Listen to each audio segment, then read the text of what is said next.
Ahora es el tiempo de escuchar la palabra de nuestro Dios. Ha llegado el momento, ha llegado el tiempo de ser edificados por medio de la palabra de nuestro Dios. Esa palabra que es más dulce que la miel, esa palabra que nos guía, esa palabra que nos fortalece. Bueno, nuestro hermano Henry Llanes, que está junto a nosotros desde el Ecuador, nos va a estar ministrando esta noche en la palabra de nuestro Dios. Mi hermano y amigo, puedes prender el micrófono y que el Señor te bendiga grandemente. Buenas noches, hermanitos. Dios les bendiga. Un saludo de la Iglesia de Cristo en Pilanquí. Y es un honor estar con ustedes. Siempre me anima los cánticos y la presencia de ustedes en estas reuniones.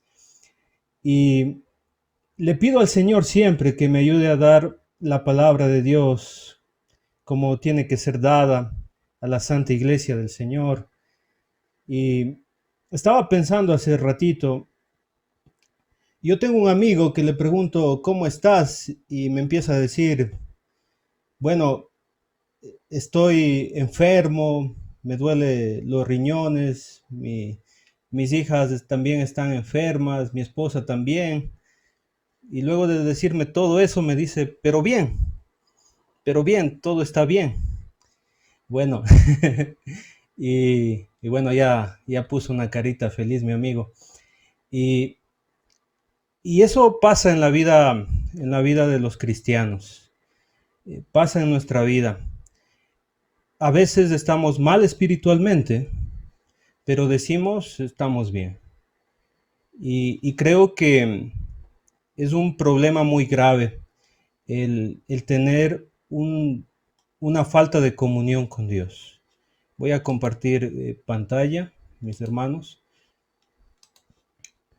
Muy bien. Espera un segundito.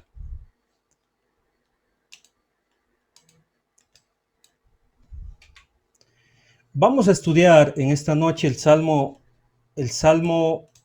51. Un segundito. Ahora sí. Vamos a estudiar en esta noche el Salmo 51 y vamos a estudiar Restauremos el alma. Hay veces que nos desconectamos de Dios. Hay veces que no tenemos comunión con Dios y somos pues cristianos. Yo creo que este problema es grave en la vida de los seres humanos. Hay veces que los cristianos buscan esa conexión con Dios y restablecer lo que tenían antes. Hay hermanos que nunca nos van a decir estoy mal espiritualmente, pero necesitamos restaurar el alma. Hay una persona que es muy mencionada en el Antiguo Testamento y también en el Nuevo Testamento, es David. David es mencionado siempre desde que era muchacho. Si usted mira la Biblia, siempre se habla de David. Era muy, pero muy importante en la historia del judaísmo.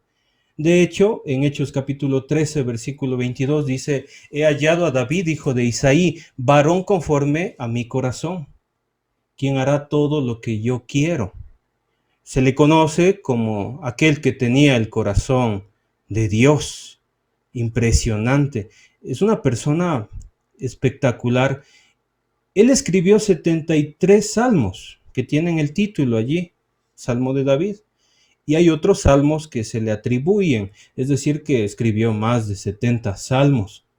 Si usted lee el libro de los salmos, encontrará los salmos de David con una relación maravillosa con Dios, espectacular. ¿Cómo se llevaba con Dios? ¿Se acuerda David? De mañana me levantaré con tu presencia y de noche me acostaré también con tu presencia, decía el rey David. Pero en 2 de Samuel capítulo 11 miramos la caída de David. Es impresionante como una persona de este calibre, del corazón conforme a Dios, mire, cayó. En un momento de su vida, David descuida su alma. Se sube a la terraza de su palacio y mira a una mujer desnuda bañándose y decide mandarle a traer. Se acuesta con ella aún siendo casada, es decir, que David comete fornicación comete adulterio y esta mujer pues resulta con un bebé en su vientre. Ahora, lo que hace David es totalmente contrario a lo que debería ser un hijo de Dios. Se vuelve perverso. Elabora un plan macabro y lo que deciden Betsabé y David es emborrachemos a Urías para que se acueste contigo. Entonces, el bebé que está en tu vientre será de Urías. Es algo que elabora David. Es increíble. Urías era un fiel amigo. No descuidó la custodia de su rey y se quedó allí con su rey afuera de la puerta y no se acostó con su mujer. Entonces el plan fracasó. Lo que hace David en 2 de Samuel capítulo 11 es horrible. Elabora un plan para matar a Urías. David se convierte en un asesino. Con el mismo Urías envía una carta al jefe de los escuadrones y pide que Urías pase al frente, donde la guerra está muy fuerte y Urías muere. David ha llegado en este punto de la historia a convertirse en un pagano. Se convierte en un hombre pecador que no le importa nada, que no le importa acostarse con la mujer de su prójimo y que no le importa matar a su mejor amigo.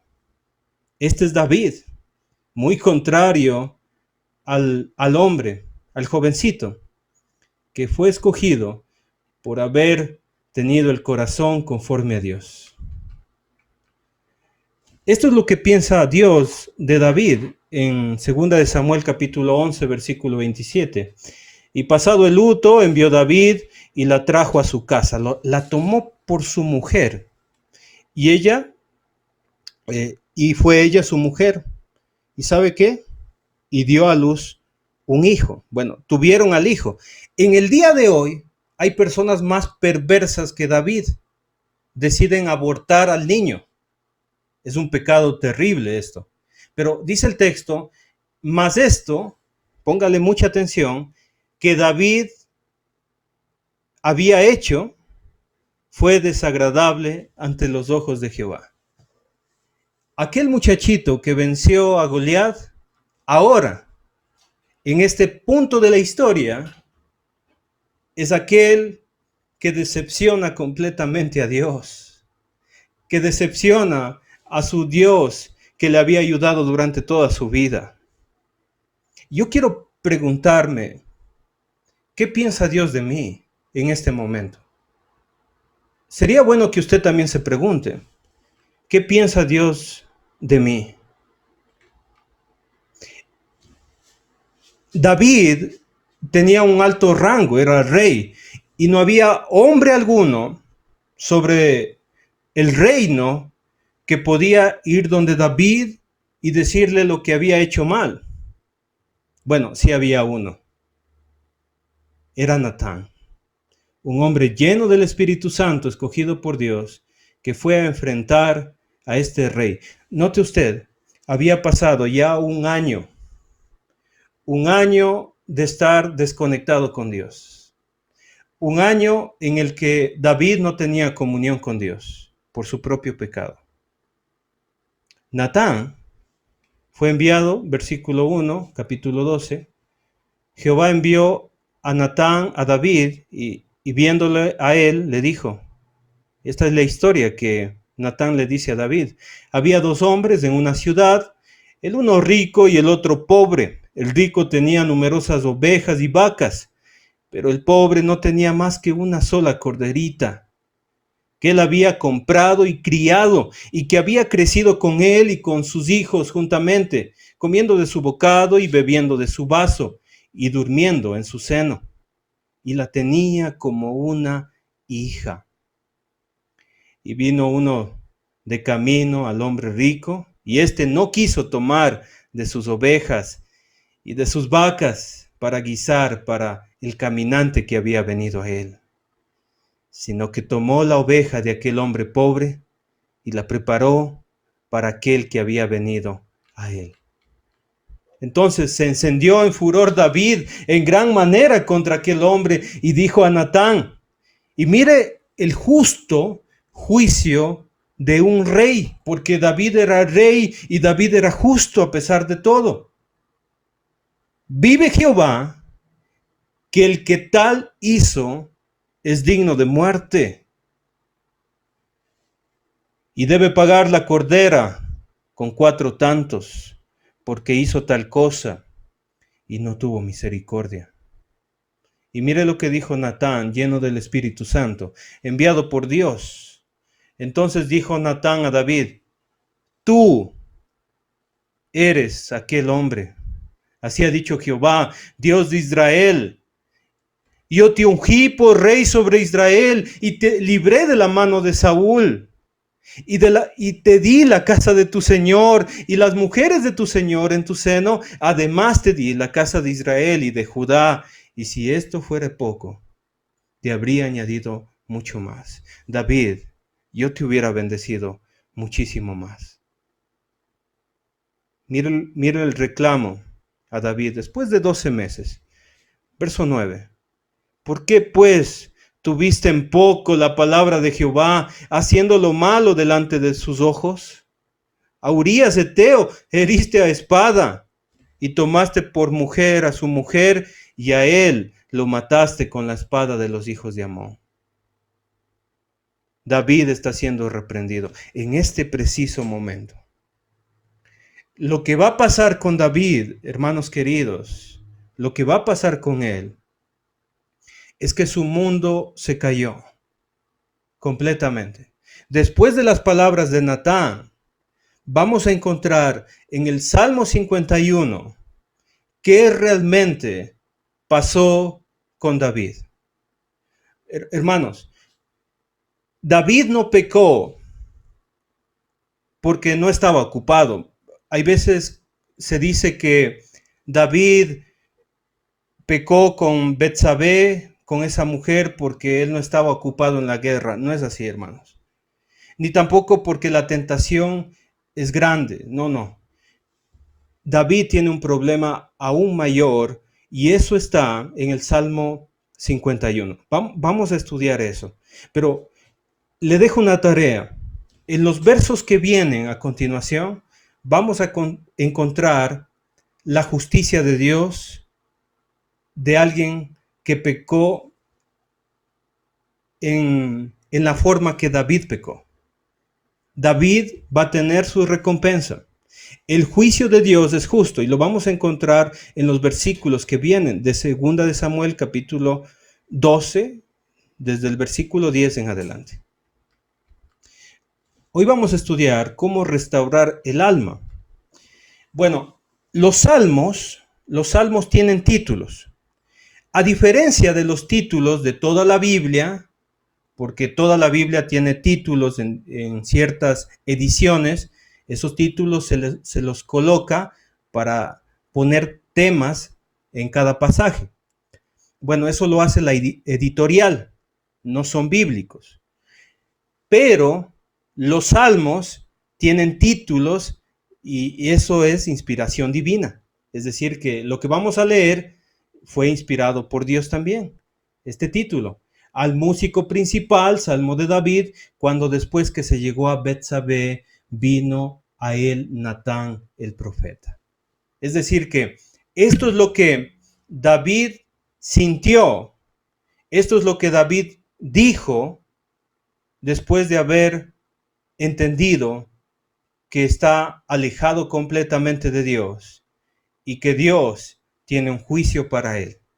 Lo que vamos a leer a continuación. Entonces, Salmo 51, versículos 1, 2 y 3.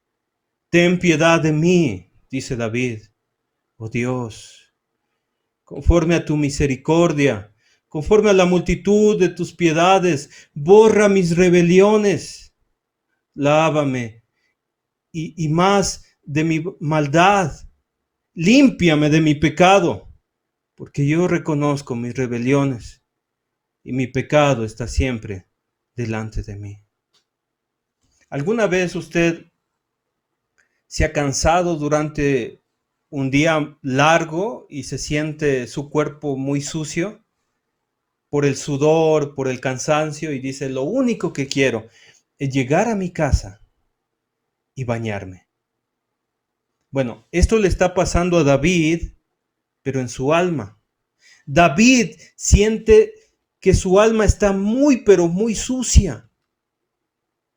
David necesita que Dios lo limpie.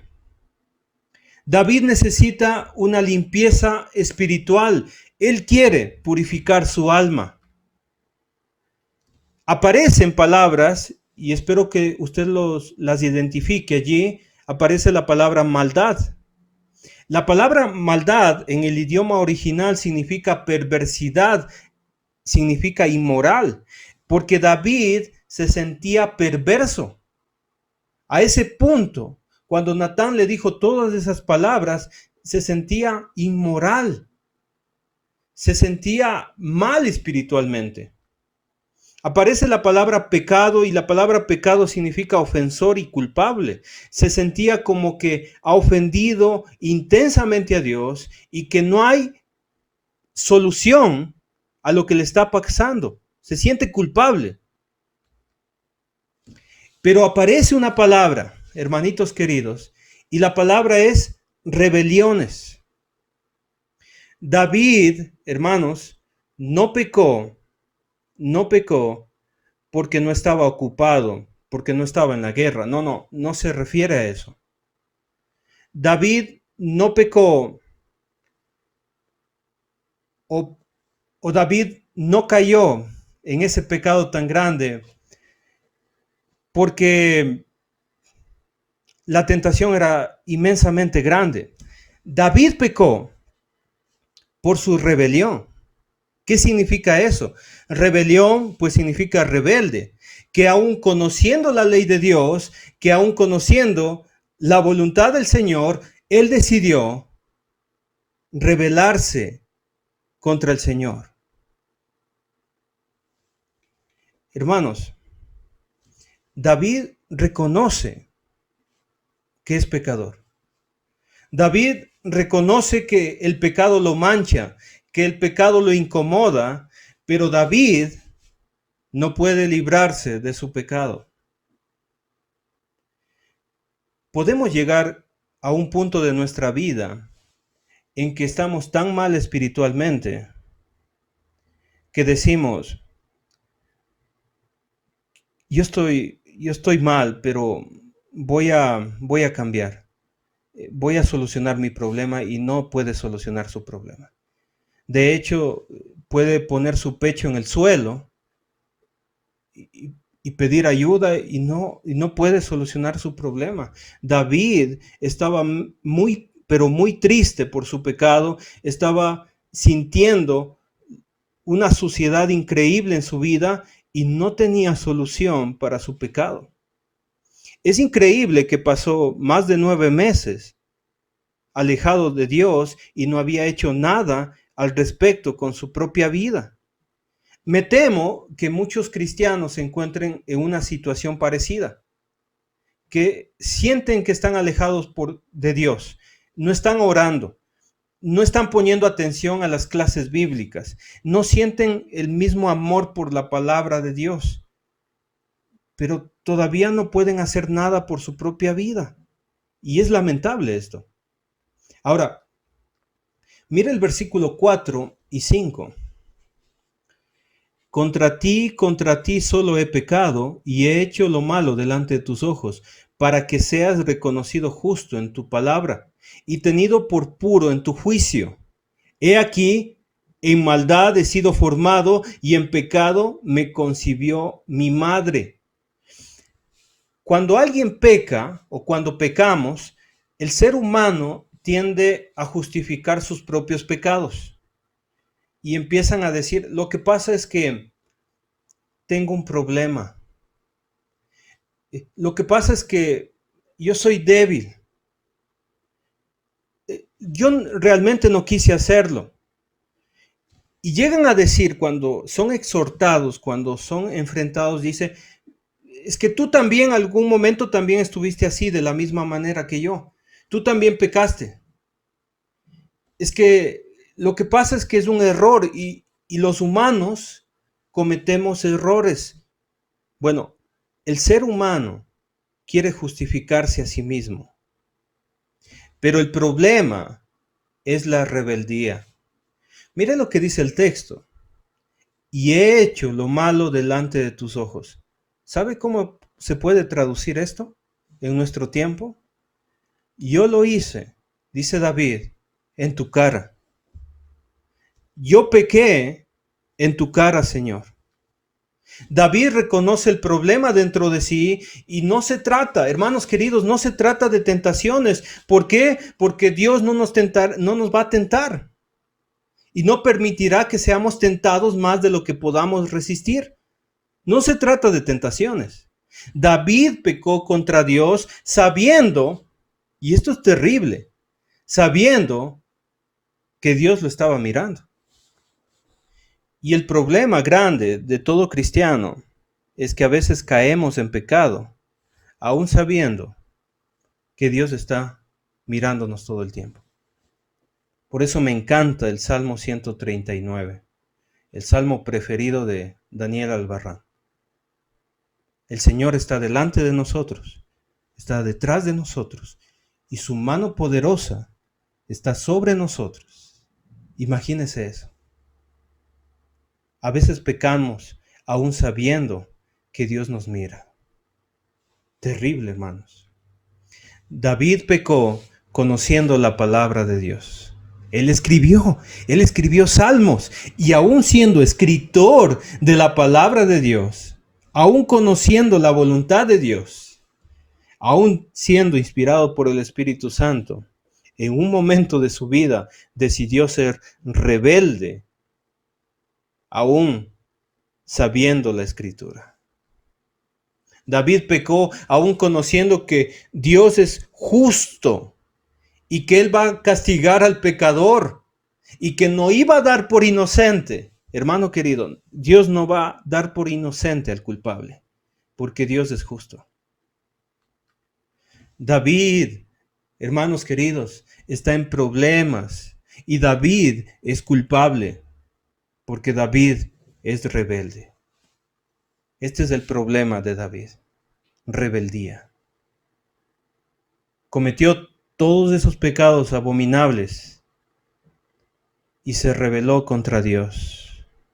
Un año alejado del Señor.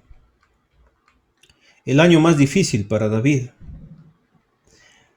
Hay cristianos que cuando les acusa su conciencia, pueden hacer lo siguiente para calmar la culpa. Van a reunirse a la congregación y se alejan por un tiempo del pecado. Pero de repente pasa los domingos, pasa los días miércoles y terminan otra vez infieles a las reuniones de la iglesia. Otros se vuelven generosos en la ofrenda y se vuelven generosos con los necesitados, empiezan a ayudar a los demás y todo esto para calmar la culpa. Pero lo que nosotros aprendemos en las Escrituras es que Dios quiere que nosotros confesemos nuestro pecado. Y la pregunta aquí es, ¿qué es confesar? Bueno, si usted piensa que es hacer una lista de pecados, hacer una lista y presentarlos delante de Dios en una oración, bueno, la respuesta es no. Eso no es confesión. ¿Qué es confesión? Confesar es hacer lo que David hizo. ¿Y qué hizo David? David entendió que el pecado me ensucia, que el pecado me avergüenza delante de Dios y que no tengo solución para mi pecado y que si Dios en su infinita misericordia y en su compasión decide perdonarme, soy bienaventurado. Si Él decide hacerlo, pues Él me perdonará. Eso es confesión. Debe haber dolor, hermanos queridos. Debe haber dolor por haber ofendido a Dios. David se encuentra en este momento demasiado triste. No hay consuelo para David. Él no puede hacer nada más en su vida porque lo único que quiere en este momento de su vida es restaurar su alma. Mire, en 1 de Juan capítulo 1, versículo 9, para pensar en nosotros, dice el apóstol Juan, si confesamos nuestros pecados, Él es fiel y justo para perdonar nuestros pecados y limpiarnos de toda maldad. Solamente el Señor puede limpiarnos, amados hermanos. Debemos confesar los pecados. No es justo que el Señor haya muerto en una cruz del Calvario para perdonarnos y que nosotros le paguemos con infidelidad, que nosotros nos entreguemos al mundo después de haber recibido una salvación tan grande. Las características de Dios son dos. En este texto son dos. Que Dios es fiel, porque las promesas de Dios permanecen intactas, porque Dios no va a cambiar su pacto. Dios va a permanecer fiel. Es una característica divina de Dios. Quien es infiel siempre va a ser el ser humano. Pero, hermanos queridos, dice también que el Señor es justo. ¿Qué significa esto? Que Dios va a pagar el mal que hacemos. Mire, usted sabe que David fue perdonado. Usted sabe que David restauró su alma. Pero David recibió aquí en la tierra el justo juicio de Dios. Si leemos Samuel, vamos a ver cómo por el pecado de David, ese hijo, ese precioso niño que nació de Betsabé, murió. Consecuencias del pecado. Vamos a ver cómo el pecado entró en la vida de la familia de David e hicieron cosas perversas su propia familia. David sufrió toda la vida. ¿Por qué? Porque dejó que el pecado entre en su propia vida. Dios nos va a perdonar. Debemos acercarnos confiadamente ante Él, pero debemos tener este carácter de ir delante del Señor, humillados delante de su presencia. Dios no desprecia el corazón contrito y humillado. No desprecia, amados hermanos. Muchos quieren escuchar el mensaje, Dios te ama, Dios es amor, y es verdad. Dios es amor, es misericordioso, es compasivo. Ese es el mensaje de la Biblia. Pero quieren escuchar también, si te caes, levántate, no importa. Si te caes, levántate. Y sigue adelante, y sigue. Y si te caes de nuevo, levántate. Hermanos queridos, la Biblia está lleno del mensaje que Dios es fuego consumidor también, que Dios es justo. Necesitamos escuchar que Dios nos ama, que Dios es misericordioso en gran manera y siempre compasivo, pero también debemos entender que tenemos un Dios justo que va a castigar al malvado. Hay algo que David extrañaba inmensamente. A David le está preocupando su alma. Mire versículos 6, 7 y 8. He aquí, tú amas la verdad en lo íntimo, y en lo secreto me has hecho comprender sabiduría. Purifícame con hisopo y seré limpio. Lávame y seré más blanco que la nieve. Hazme oír gozo y alegría, y se recrearán los huesos que has abatido. Recuerde el contexto, amado hermanito. Natán llegó a David y las palabras de Natán, las palabras de Jehová, golpearon fuertemente el alma de David. Se sentía abatido. Sus huesos estaban destrozados internamente, dice David. Estaba, hermanos queridos, en una etapa de su vida en que estaba temblando del miedo delante de Dios. Dios le había abatido. David no sabe qué hacer. David no sabe qué hacer. David fue escogido por su interior, ¿se acuerda? Pero ahorita, en este punto de su vida, tiene problemas en su interior. Por eso hay que tener cuidado. Por eso hay que tener cuidado de no descuidar nuestra alma. David extrañaba la comunión que tenía con Dios, pero su pecado había hecho perder esa alegría, ese gozo que él tenía. David ya no se levantaba con alegría. David ya no dormía con alegría. Ya no lo hacía porque tenía problemas espirituales. En este punto del estudio quiero preguntarle a usted, realmente, con el corazón sincero, ¿cómo está su relación con Dios? Le pregunto, hermanito querido, hermanita, con mucho respeto, porque usted es un hermano fiel, por supuesto que sí. Pero, ¿cómo estamos realmente con Dios? Hay veces que las personas están muy aburridas todo el tiempo. Yo me pregunto, ¿estamos así por la vida, realmente por las pruebas? Puede ser que sí. O tenemos problemas con nuestra alma, con nuestra relación con Dios. Hace poco se estrenó una película, El Joker. Bueno, ya es algún tiempo. Y el problema del Joker en esa película es que él era un payaso y tenía que sonreír todo el tiempo. Y de hecho lo hacía, pero tenía problemas muy grandes en su vida personal. Quería matarse, pero sonreía todo el tiempo. Me temo que hay muchos cristianos que estemos aparentando una comunión con Dios y gozo en el Señor sin tenerla.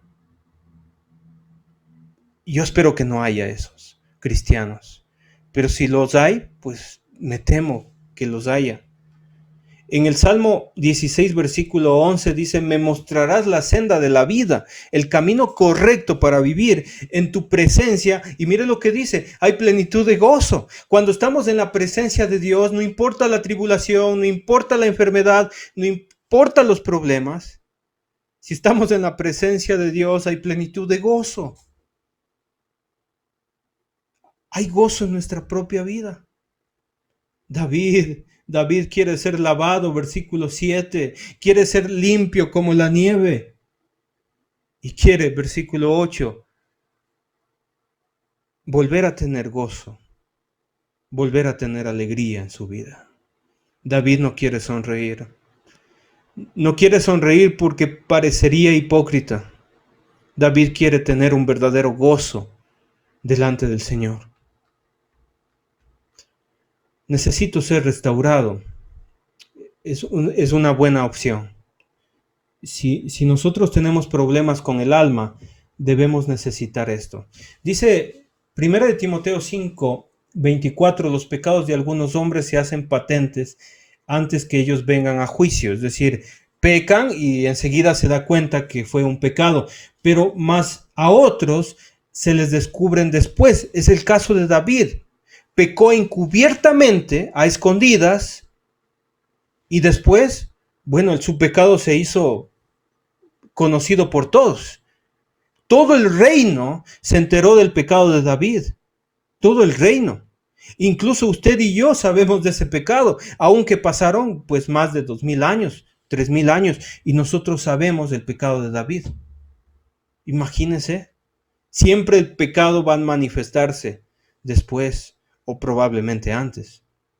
El pecado de David se hizo en privado, pero las consecuencias fueron públicas. Él perdió el rumbo cuando dejó que el pecado entre en su vida. Él quería ser restaurado. Si usted no quiere escuchar, no pone atención, no le interesa la palabra de Dios, tenga cuidado. Probablemente tiene problemas con su alma. Hay siete cosas que David pide para ser restaurado. Acompáñeme a leerlas rápidamente. Versículos 9 al 12. esconde tu rostro de mis pecados y borra mis maldades. Crea en mí, oh Dios, un corazón limpio. Renueva un espíritu recto dentro de mí. Y no me eches delante de ti. Y no me quites. Y no quites de mí tu Santo Espíritu. Vuélveme el gozo de tu salvación. Y tu espíritu noble me sustente. Estas son las 7 cosas que David está pidiendo al Señor. Así que nos vamos a quedar hasta allí, querido hermano, y pensemos en nuestra alma. ¿Cómo estamos delante del Señor realmente? Tenga cuidado. David estuvo en una relación preciosa con el Señor, pero en un punto de su vida, cuando dejó que la rebeldía entre en su corazón, tuvo grandes problemas. Tuvo grandes problemas delante del Señor. Luego vamos a ver, por motivos de tiempo, hermanitos, no continuó. Luego vamos a ver cómo David decide, por lo menos, hacer 3 cosas. David va a decidir predicar la palabra de Dios a los inconversos, número 1. Número 2, alabar al Señor con su corazón todos los días. Y número 3, edificar el templo, que luego Salomón, su propio hijo, lo hizo. Bueno, eso está en los versículos que vienen. Que Dios les bendiga, amados hermanos, y muchas gracias por la oportunidad. Amén. Gracias, mi hermano Henry Llanes. El Señor te bendiga grandemente. Le mandamos un fuerte abrazo a nuestro hermano Henry, a todos nuestros hermanos de Pilanquí que nos acompañan, de Ecuador, a todas nuestras visitas. Que el Señor nos ayude, que esta palabra sea de un bálsamo espiritual a nuestras vidas, ¿cierto? Vamos a pedir, vamos a orar en este momento para que el Señor nos ayude, para que el Señor esté confortando nuestra alma, para que pedirle a nuestro Dios. Y tenemos que vivir siempre una vida de arrepentimiento, ¿cierto? Para que nuestro Señor nos limpie, nos lave cada día más, como decía David ahí en el Salmo. Vamos a orar a nuestro Dios en esa dirección. Vamos a agradecer a nuestro Dios por la palabra y vamos a pedir a nuestro Dios que esté con cada uno de nosotros esta noche que ya se está terminando y por toda esta jornada de oración, de alabanzas que hemos entregado y elevado para glorificar a nuestro Dios. Mi hermano Raúl Díaz, por favor, puede despedirnos en oración. Buenas noches, hermanitos lindos, vamos a orar. Señor, nos acercamos a ti en este momento con nuestros corazones derramados delante de tu presencia, con mucha humildad, reconociendo tu grandeza, reconociendo lo bueno, lo bondadoso y lo misericordioso que has sido para con nosotros, Padre. Queremos implorarte, suplicarte, rogarte en esta hora que nos perdones, Señor, que perdones nuestros pecados, si te hemos fallado, si te hemos ofendido, si hemos hecho algo indebido, te pedimos con mucha humildad que puedas ayudarnos, Señor, que puedas perdonarnos, que puedas fortalecernos en el espíritu, que puedas renovarnos y que puedas darnos el ánimo para seguir adelante, levantarnos y continuar con la mirada puesta en ti, Señor. Crea en nosotros un corazón limpio, Señor, un corazón puro. Renueva tu espíritu dentro de nosotros. No nos eches de tu presencia, Señor, porque te necesitamos en nuestras vidas. Anhelamos poder estar cerca de ti, Señor. Danos la fortaleza para hablar de tu palabra. Permite que podamos alabarte por siempre, Señor, y aléjanos de toda tentación, líbranos de tentación y fortalece nuestros corazones y nuestros espíritus para seguirte siendo fiel hasta el último día. Gracias por tu palabra, gracias por el mensaje que has transmitido a nuestras vidas. Ayúdanos, Señor, a examinarnos cada día, a poder evaluarnos nosotros mismos cada día y saber, Padre, así estar convencidos y seguros de que tenemos una relación estrecha y profunda contigo, Señor. Gracias porque nos das la oportunidad en esta hora de escuchar tu palabra y de examinarnos y darnos la fortaleza para seguir adelante. En el nombre de Jesús oramos y te damos gracias. Amén.